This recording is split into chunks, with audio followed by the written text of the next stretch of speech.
Okay, good afternoon, ladies and gentlemen. This is Professor David J. De Los Reyes. Okay, the date for today is December 11, 2023, and the time is 2:12 p.m. Okay, it's been a long time since the last lecture I've done this with the AC machines. So my topic for this afternoon will be a continuation of my long video format discussion on AC machines, and I am now on lesson number 66. Okay, let's proceed. The subject matter for this afternoon will be a continuation of my long video format discussion AC machines, and we are now on lesson number 66.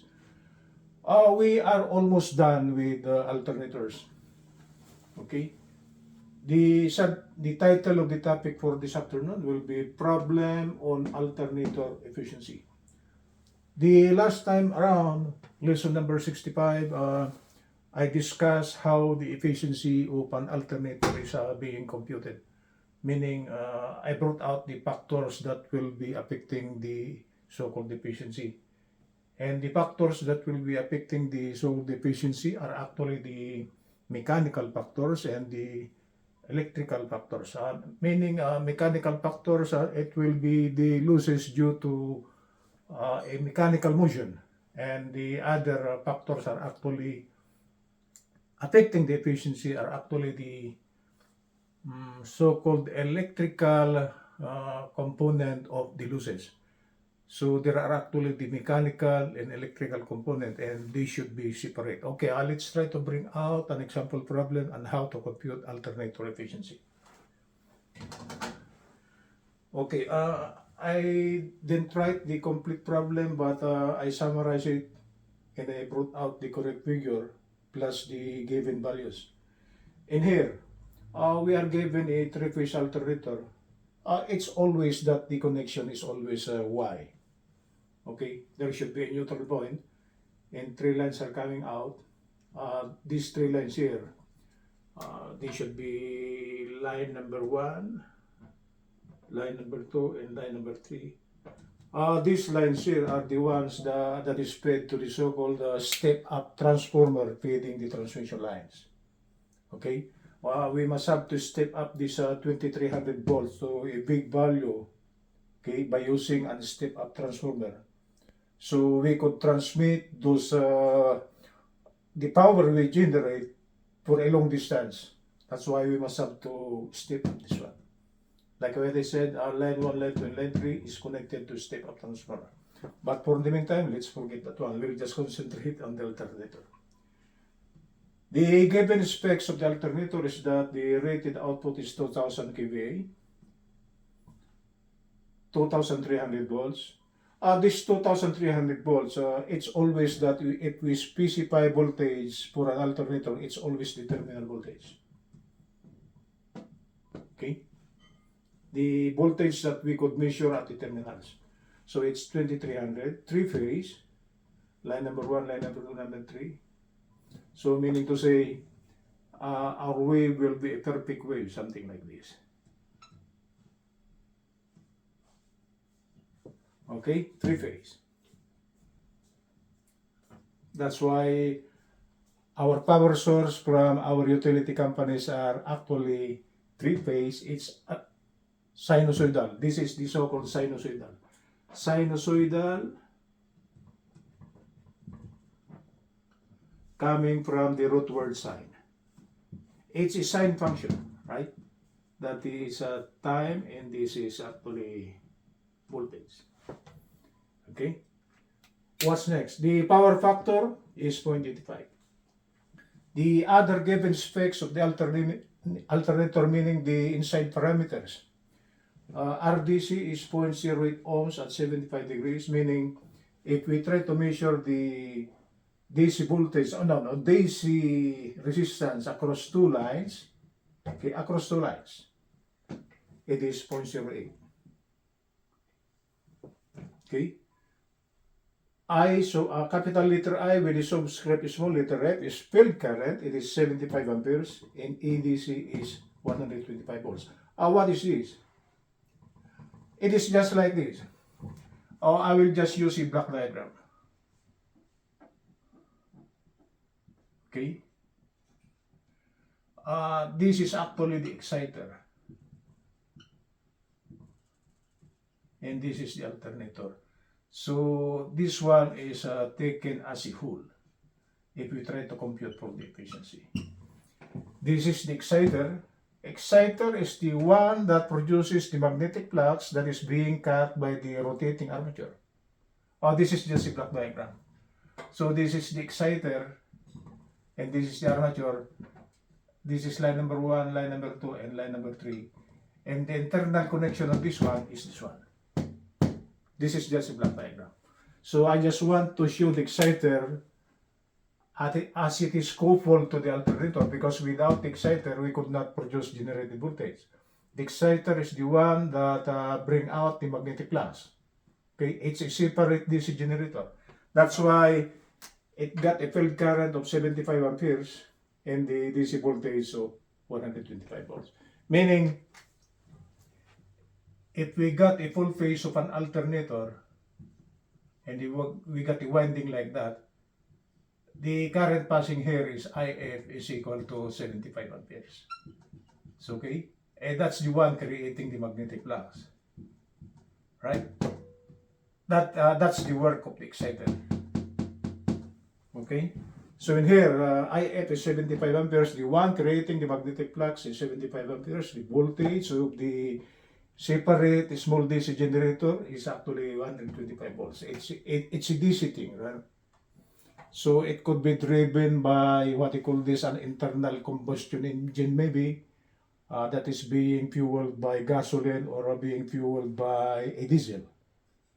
So it's a complicated thing. The exciter thing is still a generator, and it helps the alternator producing the line-to-line voltage going up to the step-up transformer.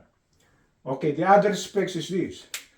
Capital letter F and W, meaning friction and windage loss. We are now on the so-called mechanical losses, 18.8 kilowatts. It's a big value. Okay? Like the generator in the so-called Colorado Dam, okay? The output of the alternator in the Colorado Dam is actually in terms of megawatts, okay? Or mega MVA, mega volt ampere. Okay, so we expect a friction and windage to be a very big value. Like for this given example, it is 18.8 kilowatts. We are talking big powers here. So even the losses are in terms of kilowatts. The iron loss is just the loss due to the, we got the core of the alternator, the one where we embed the armature windings. The losses on those ones are termed to as the iron loss. 37.6 kilowatts. Stray-lead loss, I discussed this stray-lead loss the last time around. We could not see this one, but this stray-lead loss is actually, if this is the normal flux, with the stray-lead loss, the flux is something like this. Okay, it's distorted. And the loss due to this is termed to as the stray-lead loss. Okay? The value of the effective resistance R with the subscript AC, meaning alternating current resistance or effective resistance, it is given to the problem. It is 1.3 times RDC. The problem is asking, find the efficiency. Okay? We are asked to bring out the efficiency. So in here, it's just an easy one to compute for the efficiency, because efficiency is actually power output over power input times 100%. But for the power input, it should be the power output plus the total losses. Okay? The power output, it's easy to compute, but for the total losses, like what I said the last time around, there are some factors which are included in the total losses. That is, the total losses for any alternator will be the friction and windage, the iron loss. Iron loss is actually the loss to the, what you call this, the stump, the part of the alternator in which the armature winding are embedded. Stray-lead loss, the one affecting the distortion of the magnetic flux that is being produced by the exciter. The field winding loss, if we try to bring out, there is a resistance for the field winding loss, right? There is a resistance. And if we try, we could not eliminate this field resistance, right? There is no perfect thing as a perfect, what you call this, conductor. There should be a small value of RF.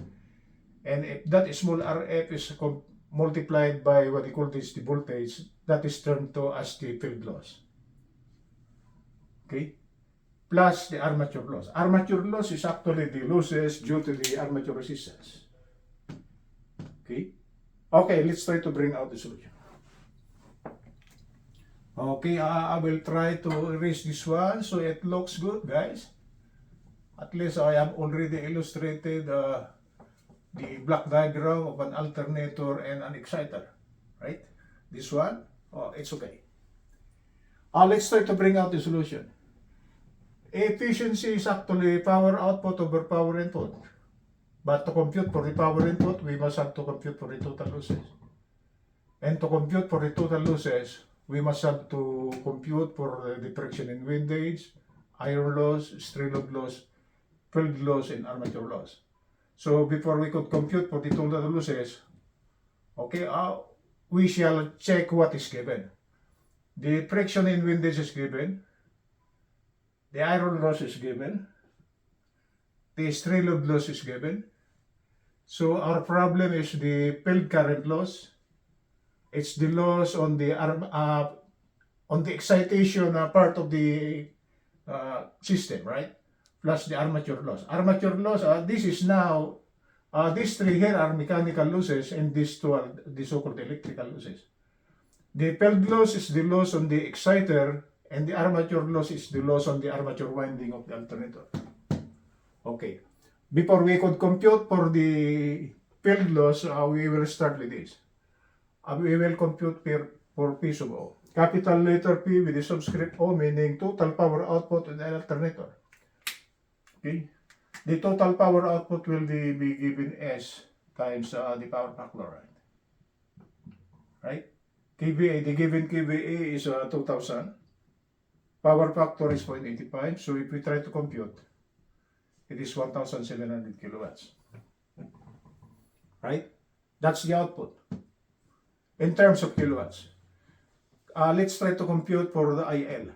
We need IL in the computation of the armature drop, armature loss. IL should be KVA. It's like this.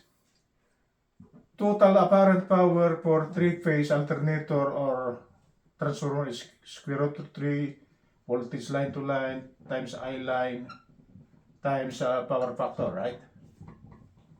Right? So if we try to compute for I sub L will be S over square root of 3 times voltage line to line. Okay? But no more power factor. This is S already, right? So in here, IL will be S, and we will convert that apparent power to a volt ampere. So we multiply this by 1000 over square root of 3. The line-to-line voltage is actually 2300. The given 2300. This is 2300. So the computed line current on each line, which are actually equal, this is 502. This is 502. And this is also 502. So this is 502 amperes. We needed this current to compute for the armature resistance, armature watts loss. Okay? Let's try to compute for RAC per phase. The resistance across each phase. If the resistance across line to line is actually 0.08, okay, the resistance per phase will be 0.08 divided by 2, okay, by times a certain value 1.3. It is given that the RAC is actually 1.3 times RDC, meaning the effective resistance is 1.3 times the RDC. So this should now be, we are following this, 1.3. And the resistance per phase, if this is 0.08, of course, per phase, it will be 0.08 over 2. So this is multiplied by 0.08 over 2. So the effective resistance of the armature per phase is 0.052. So this is with the value 0.052. This is 0.052. And this is also 0.052. Right? Oh, let's try to compute first for the field winding loss. Field winding loss, what is power in DC? Power is just actually VI, right? Okay. So field winding loss will just be simply VF times IF. It's, VF is 125, the given 125. IF is the given 75 amperes. Or this should be 75. Okay. To express this in kilowatts, we divide it by 1000 and the field winding loss is 9 kilowatts. Meaning,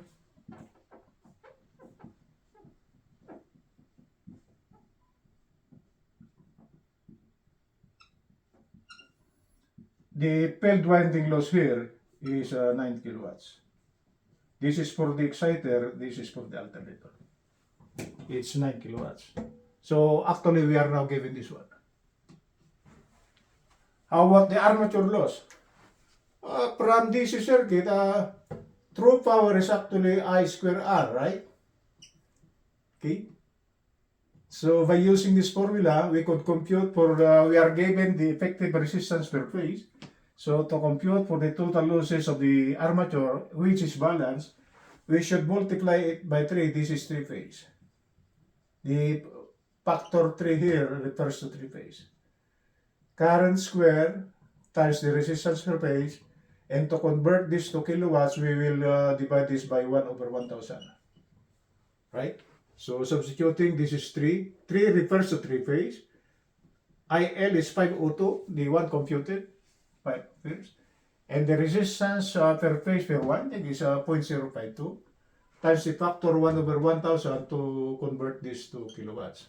So the armature winding loss, guys, take notice of the armature winding loss. It's 39.31 kilowatts. It's a big value because we are talking big powers here. The output of the alternator is in terms of 1000 kVA, right? So we expect an armature loss to be a big value also. So if we now try to, so this is now given. So we could compute now for the total losses. Total losses will be field in wind, friction in wind days is given as 18.8. Iron loss is 37.6, right? Stray load loss is given as 2.2 kilowatts. Okay. The field winding loss is, we computed this to be 9 kilowatts. And the armature loss, we computed it as 39.31.